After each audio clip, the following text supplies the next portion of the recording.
Hey, ladies, welcome back to another wild take. I've been heads down working on a lot of stuff for the Pink Skirt Project. Let me tell you, you might already know this, but the sponsor for the show, Linked VA, is a world-class resource for you to find an assistant to help you with your business so that you can amplify the things that you're good at. If it wasn't for me having my assistant, Morgan, I would not be able to record these solo episodes because she's the one that actually secretly put this in my calendar to record today, or else I probably would have forgotten about it and it would have been last minute. And she helps me get so much time back. And today I want to talk to you about focusing on something in your business that is so important are sustainable ways to stand out as an expert. And right now, in this day and age, we're often clawing at the opportunities to leverage our expertise, to get ourselves out on the internet or in the media or on podcasts. And it kind of ebbs and flows, I often find. And there's a couple examples that I want to bring up to you. This was just kind of like off the top of my head of people who I admire in the space. First of all, Cody Sanchez. Absolutely adore that woman, as well as my husband, Dan Martell.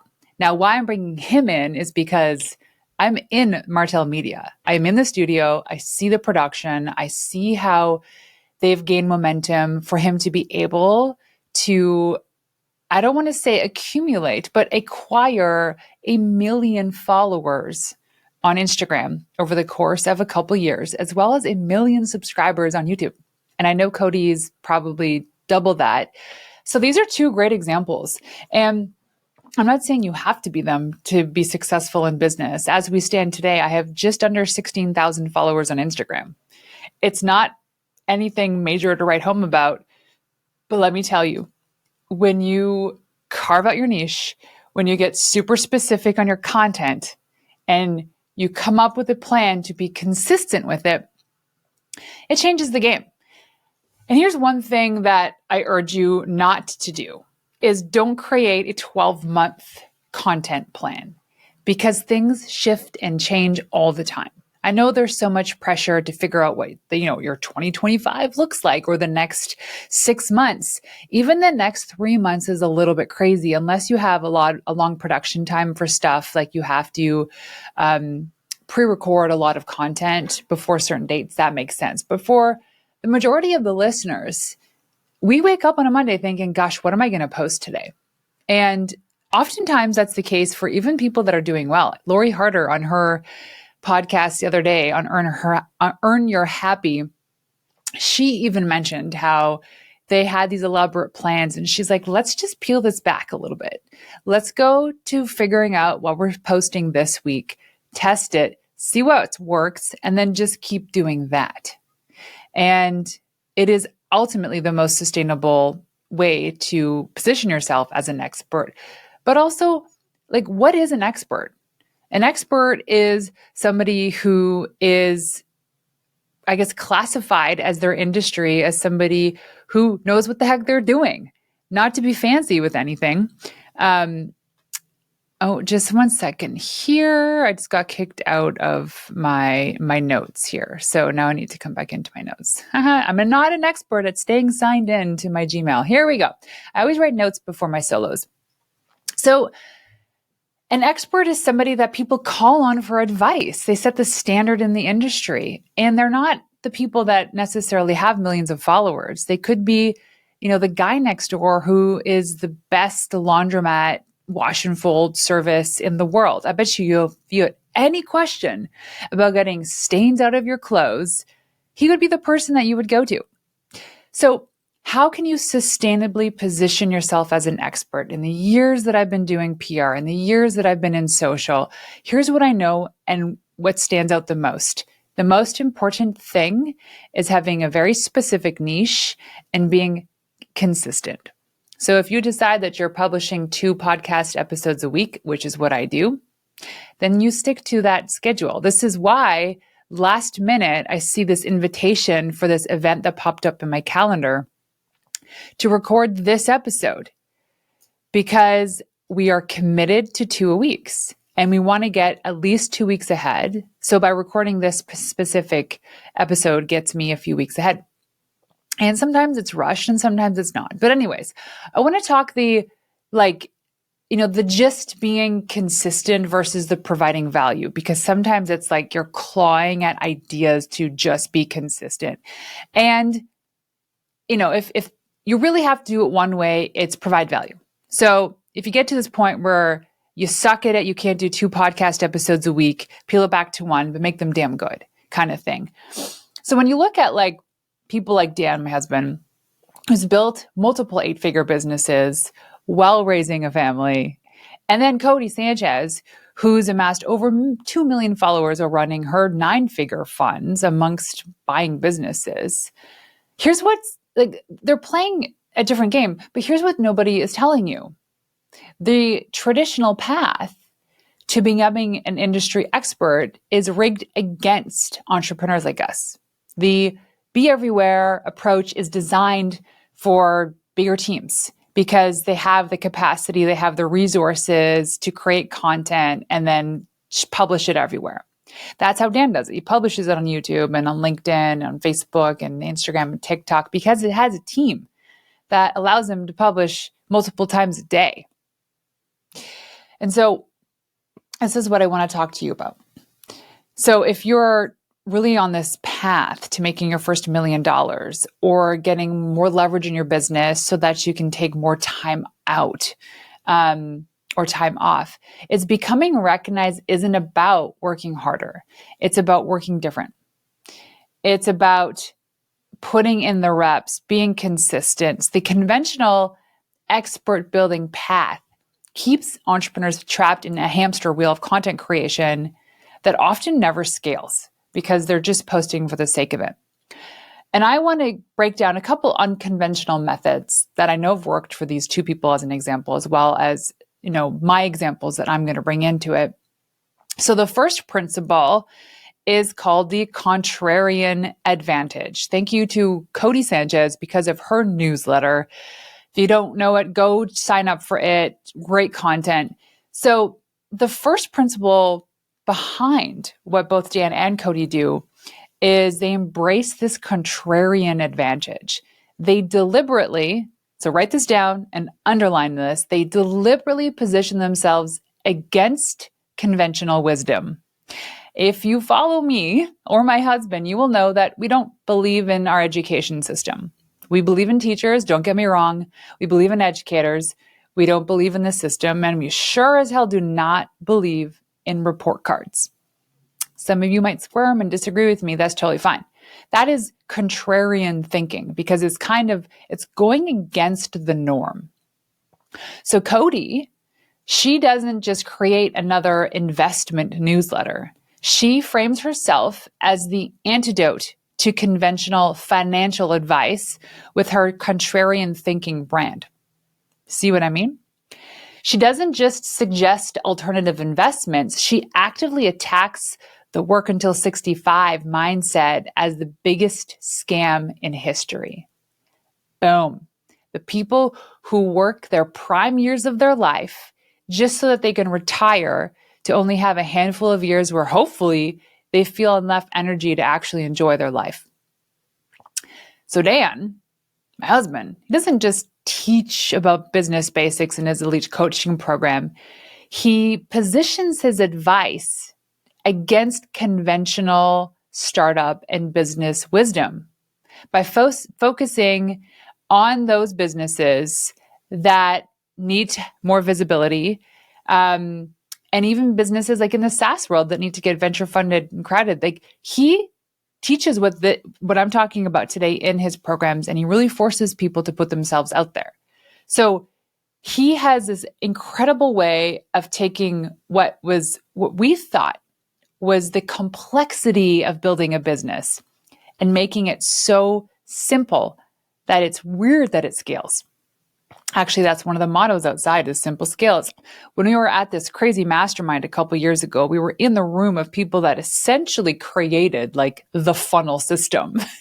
And they've been in it for so long that it's like their funnels just got so complex that they could not understand how a business could be so simple as what Dan's created.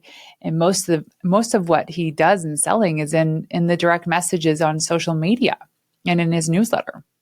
Like, he doesn't have fancy funnels. He doesn't have the complexity of what we thought was a normal way of running a business.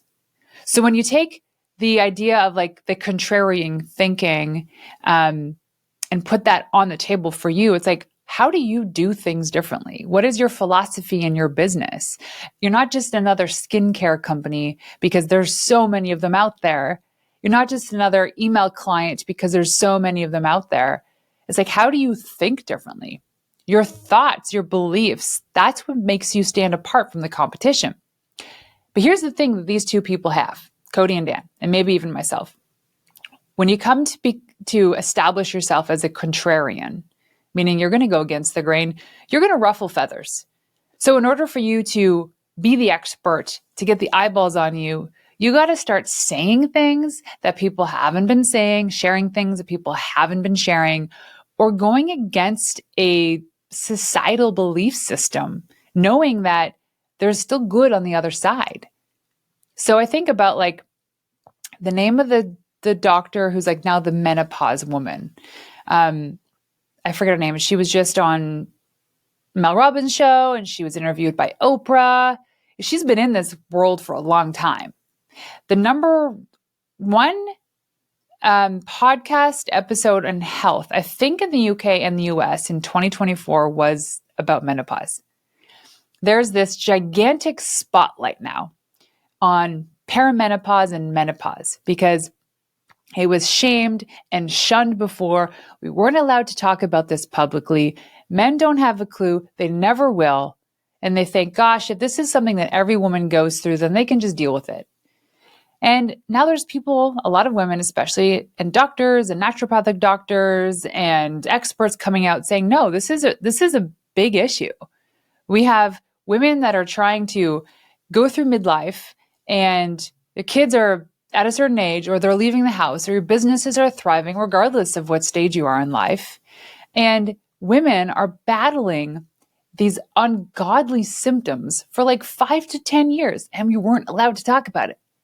So this woman is like, I'm going to be that contrarian, and I'm going to bring this to the table, and I'm going to help women live a better, more fulfilled life by teaching them about how to manage their symptoms.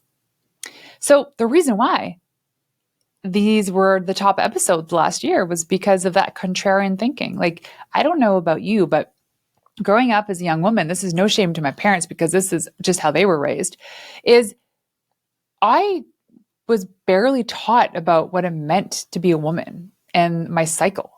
Like, even to this day, I don't even know what some of the phases are. When I got my period for the first time, it was kind of like, here's the thing, and this is what you do with it. Go to the bathroom and figure it out. Like, we didn't talk about it. It was shamed. And now there's fucking, tampons in the women's bathroom. And this building is owned by and run by men, but they understand that there's actually a need and women are speaking up. So the contrarians are the ones that are saying, wait a second, just because it's always been done this way doesn't mean it's the way it always has to be. Just like how Cody believes that you don't have to retire at 65. You can either decide to never retire because you love your work so much, or you retire today. Because really, retirement is about enjoying the best days of our lives, which is every day, which is this moment. I'm never going to retire. What does retirement even mean? I think it's like you punch a clock, you get your pension, and then you travel in an RV for 3 months across North America, right? Isn't that like the American or Canadian dream? No. So what Cody is teaching is like, hey, how about you build wealth right now so that you never have to retire from the business because you love your work so much, or it's that you don't have to wait until you are a certain age. The key metric is actually the accumulation of wealth as opposed to how old you are. So the other thing that they do really well, and I was actually listening to another podcast the other day about this, is called the Content Amplification Architecture. CAA, Content Amplification Architecture. They say PR is dead. right? There's a lot of people that I've worked with over the years that have had great success in getting media coverage in magazines, online, on the top podcasts. And they come back to me, and this happens more often than not, and they say, Renee, we got all this media coverage. You did the work as you promised, but it has done nothing for my business. Because just because something's published doesn't mean that everyone's going to see it. It's what you do with what you create that matters. You have to amplify that content. Podcast episodes need to be shared on the day it goes live, and then 3 weeks later, and then 6 weeks later, and then 12 weeks later. There's a rhythm to how much we need to be pumping out and resharing content.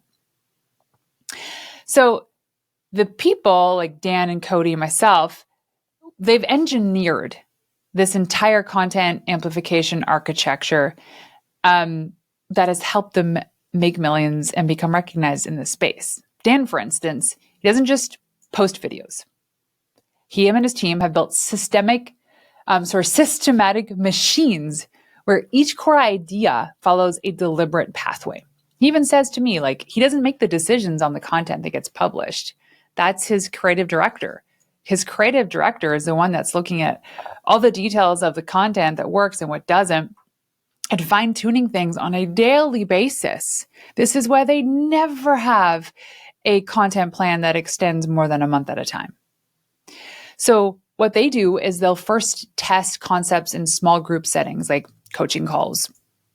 And when they find that something resonates, maybe it becomes a LinkedIn post or a newsletter, or it's something that they'll test out on TikTok.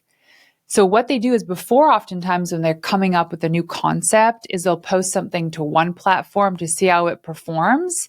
And then the top performing ones, they'll post on a different platform. So it's not like it's just random content creation. It's a precise testing and amplification machine.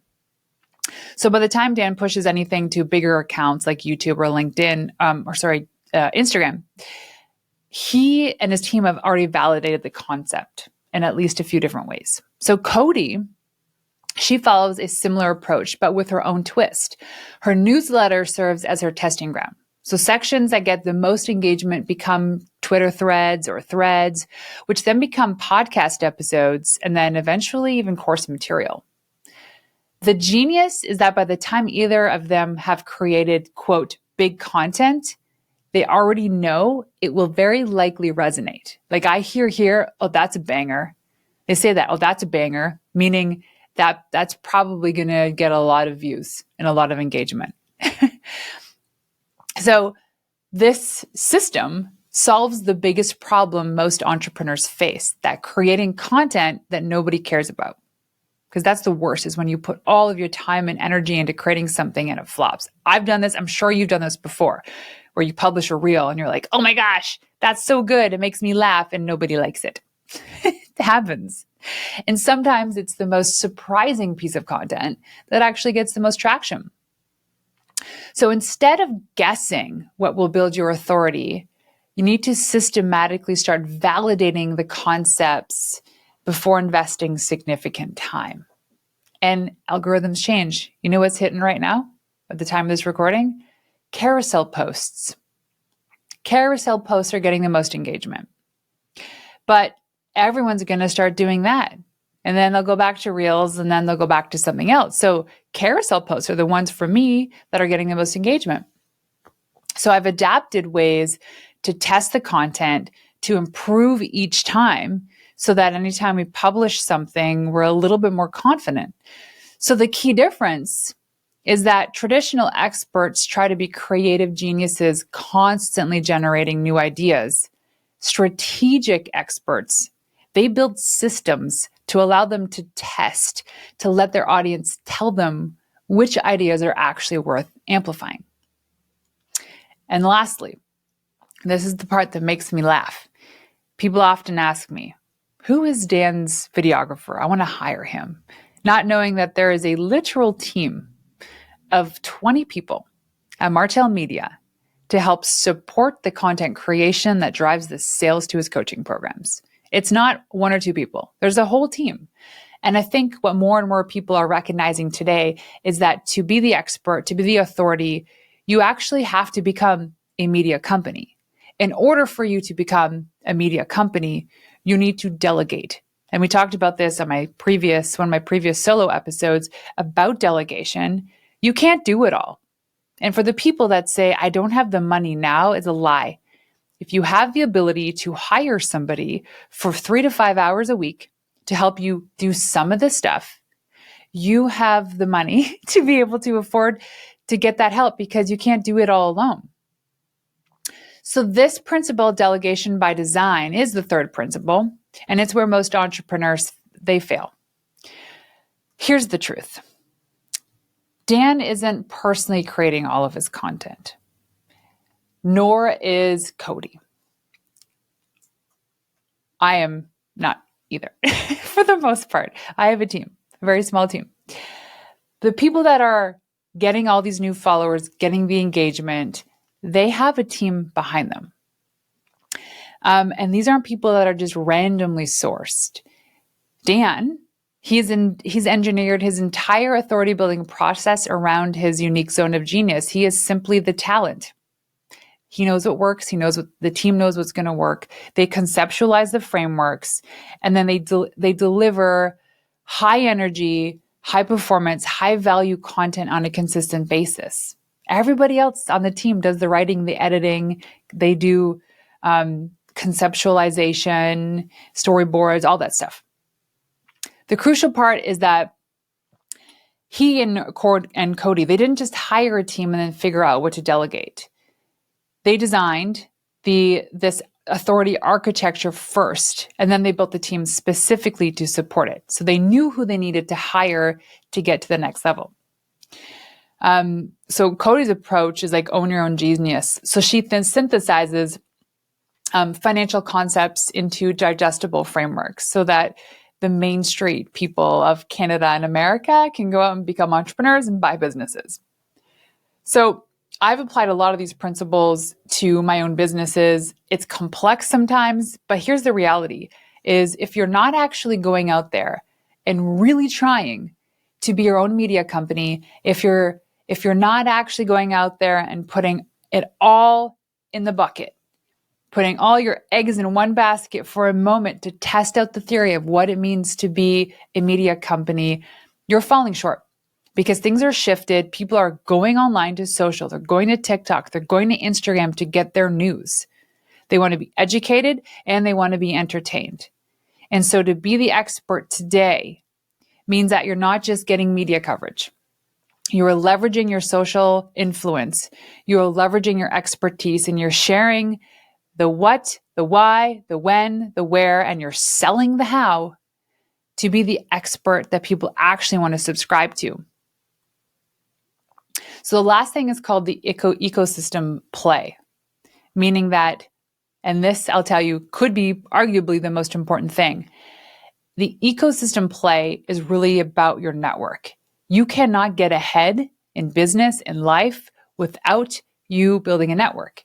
For instance, I have the Pink Skirt Project coming up on June 12th here in Kelowna. And it's my first time doing a big event. And I don't know what to expect. I thought maybe we'd have more ticket sales by now. Turns out we're actually doing pretty good by industry standards. But one of the things that was suggested to me was that I go to other cities outside of Kelowna, like Vancouver, and start to grow a network there. So what I did was I hit up one of my good friends and we decided to co-host a dinner together, and we're inviting 24 women to come to Vancouver in a couple weeks, where I invite the people I know, but they're going to invite new people, so that I'll probably meet a dozen more people that evening, which could mean a dozen more ticket sales. And it could mean collaborations or working relationships that allows them to promote my event, and then vice versa.